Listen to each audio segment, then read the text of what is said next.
जन्म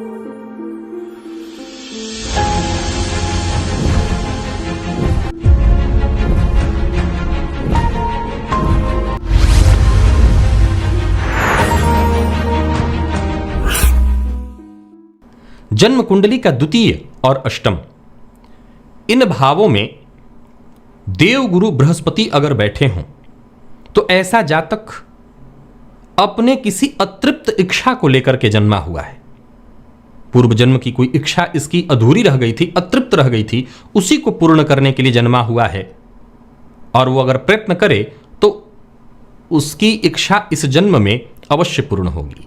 लेकिन अगर इन्हीं भावों में देव गुरु बृहस्पति नीच राशि में बैठे हुए हों या वक्र अवस्था में बैठे हुए हों तो फिर इसका यह मतलब है कि इस जन्म में भी इस जातक की वो इच्छा अपूर्ण ही रहने वाली है, अतृप्त ही फिर से जाना पड़ेगा इसको। एक और बात, अगर जन्म कुंडली के द्वितीय या अष्टम भाव में देव गुरु बृहस्पति बैठे हुए हैं तो आपको विशेष रूप से साधना, आराधना, पूजा पाठ करना चाहिए।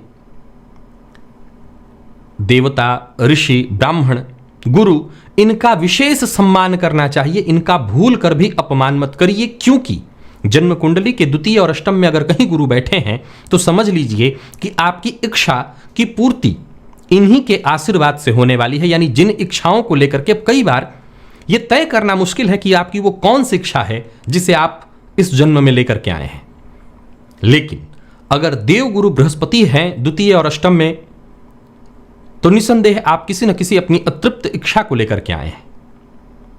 ऐसी अवस्था में भूल कर भी इनका अपमान मत करिए, जिनकी अभी मैंने पूर्व में चर्चा की। देव, गुरु, ब्राह्मण, देवता, इन सब का आप अपमान भूल कर भी मत करिए। इनकी कही बातों को मानिए, आपकी इच्छा पूर्ण होगी। अब अगर गुरु नीच राशि में द्वितीय और अष्टम में बैठे हैं तो कहीं ऐसा ना हो कि फिर से आप अपनी अतृप्त इच्छा को जो लेकर के आए थे वैसे ही फिर जाएंगे, या वक्र अवस्था में है या पीड़ित गुरु हैं तो फिर उस अवस्था में पूजा पाठ ज्यादा से ज्यादा करिए। मंदिर जाना, मंदिर की साफ सफाई में भाग लेना, इससे आपकी अतृप्त जो इच्छा है अतृप्त वो पूर्ण होने की संभावना बढ़ेगी।